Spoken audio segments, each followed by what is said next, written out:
بسم اللہ الرحمن الرحیم۔ السلام علیکم محترم سامعین اور عزیز طلبہ کرام،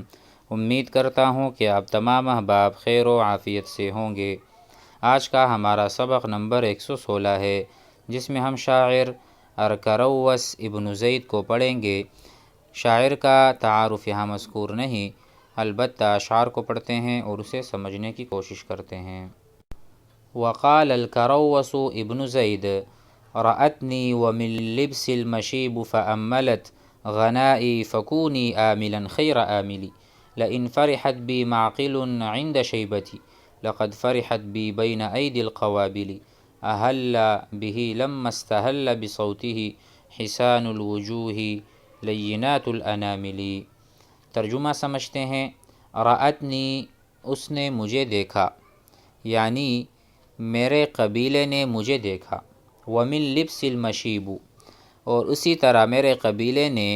بڑھاپا میرا لباس بن گیا ہے، اس حال کو بھی دیکھا۔ یعنی ومن لبسی، اور میں نے پہنا ہوا ہے، المشیب بڑھاپا۔ ہم کہتے ہیں شاب الرجل، یعنی جاءہ المشیب، بوڑھا ہو گیا، اور کہتے ہیں شب الرجل، شب یشب، اصبح شابا، ٹھیک ہے، شب یشب جوان ہونا، شب الرجل فاصبح شابا، وشاب الرجل هذا من الشیبہ، اور شیبہ کہتے ہیں عجوز کو، یعنی بوڑھے آدمی کو۔ تو کہتے ہیں مجھے میرے قبیلے نے دیکھا، ومن لبس المشیب، اس حال میں کہ میں نے بڑھاپے کی چادر پہنی ہوئی ہے، فأملت غنائی فکونی آملا خیر آملی، اور اسی طرح میرے کافی ہونے کی امید بھی ان کو لگ گئی، تو میں نے اے قبیلہ کے لوگوں، تم امیدوار ہو جاؤ، بہتر امیدوار، یعنی آپ کس چیز کو امید بنا رہے ہیں، میرے مرنے کو یا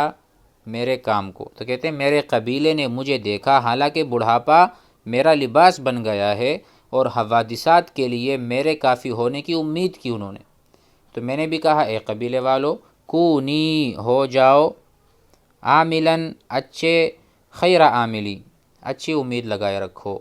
امید رکھنے والا، عامل اور راجی۔ لئن فرحت بی معقل عند شیبتی، اگر معقل جو قبیلہ ہے میرے بڑھاپے کے وقت میری وجہ سے خوش ہے، فرحت، اگرچہ وہ میرے بڑھاپے پر خوش ہیں، معقل، قبیلہ معقل، عند شیبتی، عند عجزی، لقد فرحت بی بین ایدی القوابل، تو وہ خوش تھے اس وقت بھی جب میں دائیوں کے ساتھ یا دائیوں کے ہاتھ میں تھا، یعنی جب میں نومولود تھا، میرے بچپن میں بھی وہ مجھ سے خوش تھے۔ اب میں 55 کا ہو گیا، بڑھاپا میرے سر پر آ چکا، تب بھی وہ خوش ہیں اور مجھ پر فخر کر رہے ہیں، تو یہ کوئی تعجب کی بات تو نہیں ہے۔ اہل به لما استہل بصوته، کہتے ہیں خوبصورت چہروں والی اور نرم پوروں والی عورتوں نے نعرہ بلند کیا تھا۔ اہل، رفع الصوت، اہل بالبکا، ہم کہتے ہیں جب بچہ پیدا ہوتا ہے اور روتا ہے، اس کو ہم عربی میں کہتے ہیں استہل الصبی، استہل،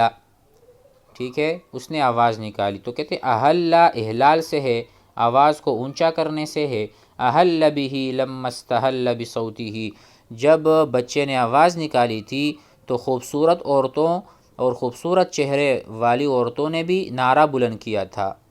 تو یہ کہہ رہے ہیں حسان الوجوہ، خوبصورت چہرے والی عورتیں، حسان، الوجہ الحسن، خوبصورت چہرہ، تو الوجوہ جمع وجہ، ٹھیک ہے، یہ خوبصورت چہرے والی جو عورتیں ہیں، لینات الانامل، جن کی انگلیاں بہت نرم نرم ہیں، ٹھیک ہے، تو انہوں نے اس وقت بھی خوشی کا اظہار کیا تھا، تو آج بھی خوشی کا اظہار کر رہے ہیں۔ مزید آگے پڑھتے ہیں۔ وقال قوال الطائی قولا لهذا المرء ذو جاء ساعیا هلم فإن المشرفی الفرائض۔ ترجمہ شروع کر دیں اس کا کہ وقال قوال الطائی، قوال الطائی کہتا ہے، پس منظر کچھ یوں ہے کہ مروان ابن الحکم نے ان کے پاس زکوٰۃ کی وصول یابی کے لیے عاشر بھیجا۔ عاشر وہ آدمی کہلاتا ہے جو عشر وصول کرتا ہے، گویا کہ ہم جسے کہتے ہیں کوئی بھی آدمی جو بیت المال کی طرف سے اس پر مامور ہو کہ وہ زکوٰۃ جمع کرے، عشر وغیرہ جمع کرے، تو عاشر کو ان کے پاس بھیجا تھا۔ مروان بن حکم نے، انہوں نے انکار کیا۔ اسی انکار کا تذکرہ یہ کر رہا ہے شاعر، قولا لہذا المرء، اے دو دوستو، قولا جو دو آئے تھے نا عشر وصول کرنے کے لیے مروان کی طرف سے، ان سے کہا قولا تم دونوں کہہ دو، لہذا المرء اس آدمی کو، ٹھیک ہے، ذو جاء ساعیا جو آیا ہے عشر وصول کرنے کے لیے، اور جاء حضرا حاضر ہوا ہے، ساعیا اس سعی کے ساتھ اور اس مقصد کے لیے کہ وہ وصول کرے گا، ہلما فإن المشرفی الفرائض، کہہ دیجئے کہ آؤ مشرفی تلوار زکوٰۃ کا مال ہے، یعنی اگر آپ کو زکوٰۃ چاہیے تو میں زکوٰۃ میں آپ کو تلوار ہی دے سکتا ہوں۔ آگے کہا وَإِنَّ لَنَا، مزید آگے پڑھتے ہیں، وَإِنَّ لَنَا حَمْضًا مِّنَ الْمَوْتِ مُنْقَعًا وَإِنَّكَ مُخْتَلٌّ فَهَلْ أَنْتَ حَامِضُ، کہتے ہیں کہ اور ہمارے لیے موت کی کڑواہٹ بھی ثابت ہے۔ وَإِنَّ لَنَا حَمْض، حمض کہتے ہیں کھٹی چیز کو، جیسا کہ میں کہتا ہوں العنب انگور جو ہیں، حامض کھٹے ہیں، انگور حامض کھٹے ہیں، تو وَإِنَّ لَنَا حَمْضًا مِّنَ الْمَوْتِ، موت سے ہمارے لیے کرواہٹ تو ثابت ہے، منقعاً، وَإِنَّكَ مُخْتَلٌّ فَهَلْ أَنْتَ حَامِضُ، حالانکہ تو میٹھا چارہ کھانے کا عادی ہے، تو کیا کڑوا کھائے گا؟ یعنی ہر مرتبہ زکوٰۃ وصول کر لیتا ہے، اس بار تلوار لے گا، کیا آپ تیار ہیں کہ آپ مقابلہ کریں اور آپ ہم سے مقابلہ کر کے اپنی موت کو دعوت دیں؟ اس کے لیے آپ تیار ہیں؟ ہم تو ویسے بھی ہر وقت تیار ہوتے ہیں۔ اس کی مراد یہ ہے، اظنک دون المال ذو جئت تبتغی، اور تیرے بارے میں میرا خیال ہے کہ جس مال کا تو خواہاں ہے، جس مال کا تو خواہاں ہے، تو آیا ہے اس سے پہلے تجھے ایسی تلواریں ملیں گی جو جانوں کو قابض کرنے والی ہیں۔ اظنک، میں یہ آپ کو گمان کرتا ہوں، دون المالی، کہ آپ مال کے لیے آئے ہیں، ذو جئت تبتغی المال، ستلقا کا، آپ سے ملاقات ہوگی کس چیز کی؟ بیغن سیوف، سفید چمکدار دھاری دار تلواریں، للنفوسی قوابض، جو قبض کرنے والی ہیں جانوں کو، قوابض قبض کرنے والی ہے جانوں کو، ایسی تلواروں سے آپ کا سامنا ہوگا۔ مزید آگے بڑھتے ہیں، وقال وضاح بن اسماعیل هذا شاعر اسلامی صبا قلبی ومال الیک میلا وارقنی خیالک یا اثیلا یمانیۃ تلم بنا فتبدی دقیق محاسن وتکن غیلا ذرینی ما اممنا بنات نعش من الطیف الذی ینتاب لیلا۔ اس کو پڑھ لیتے ہیں۔ یہ گویا کہ اپنی محبوبہ کو مخاطب کرتا ہے اور کہتا ہے میرا دل، صبا قلبی، صبا کا ترجمہ ہے مشتاق ہونا، جسے ہم کہتے ہیں اشتاق الیکا، اشتاق فؤادی الیکا، میرا دل آپ کا مشتاق ہے، آپ سے ملاقات کا شوقین ہے۔ تو صبا قلبی میرا دل چاہتا ہے یا مشتاق ہے، ومال الیکی، اور وہ تیری طرف مائل ہے، میلن مفعول مطلق یعنی بہت زیادہ مائل ہے، وارقنی خیالک یا اسیلا، اور اے اسیلا، اسیلا اس کا نام ہے، ٹھیک ہے، اور اے اسیلا، ارقنی اسہرنی، اور تیرے خیال نے مجھے لاغر کر دیا ہے، ارقا یعنی نیند، میری آپ کے خیال نے میری نیندیں اڑا دی ہیں، خیالکی آپ کا خیال، ارقنی اسہرا، ہم نے وہ پڑھا ہے نا، من طلب العلا سہر اللیالی، ای ارقا، ارق نومی فالسہاد عجیب، میری نیند بھاگ گئی، اب سہاد مانا نیند کا نہ آنا، ٹھیک ہے، آپ قاموس میں دیکھیں، وَأَرَّقَنِي أَرِقَ الرَّجُلُ، نیند نہیں آتی اسے، تو دبلا کر دیا، پتلا کر دیا، لاغر کر دیا، نیند کے نہ آنے نے، اب میں نیند نہیں کروں گا، کمزور ہو جاؤں گا۔ یمانیۃ تلم بنا فتبدی، وہ یمنی ہے، وہ بصورت خیال ہمارے پاس آتی رہتی ہے۔ یمانیۃ یہاں سے مراد ہے کہ وہ عورت یمانیہ ہے،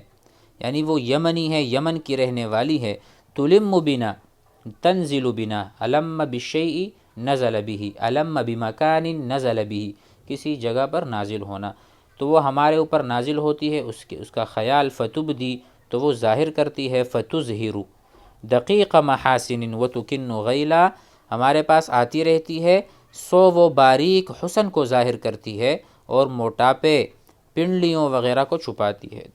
دقیق المحاسن یعنی ایسا حسن جو بہت دقیق ہے اور اچھا ہے، حسن کو وہ ظاہر کرتی ہے۔ وَتُكِنُّ وَتُخْفِي اخفا یخفی، تُكِنُّ فی صدرک، آپ اپنے سینے میں کچھ چھپاتے ہیں، فلان اکن فی صدرہ الخبر، تو غیلاً ایسی باتیں یا ایسی چیزیں جو نامناسب ہیں وہ چھپاتی ہیں اپنے سینے میں۔ آگے کہتے ہیں ذرینی ما اممنا بنات نعش، اے محبوبہ ذرینی، دعینی،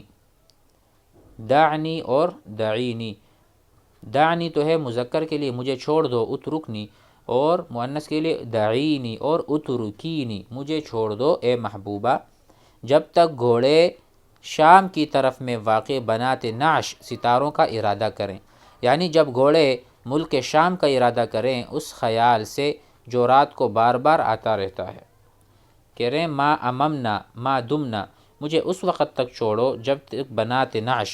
بنات نعش سے یہاں مراد ہے 7 ستارے جو قطب شمالی کی جہت میں مغرب سے شام کی طرف میں واقع ہوتے، یعنی اس وقت تک یہ خیال نہ آئے مجھے چھوڑ دو۔ من الطیف الذی ینتاب لیلا، وہ جو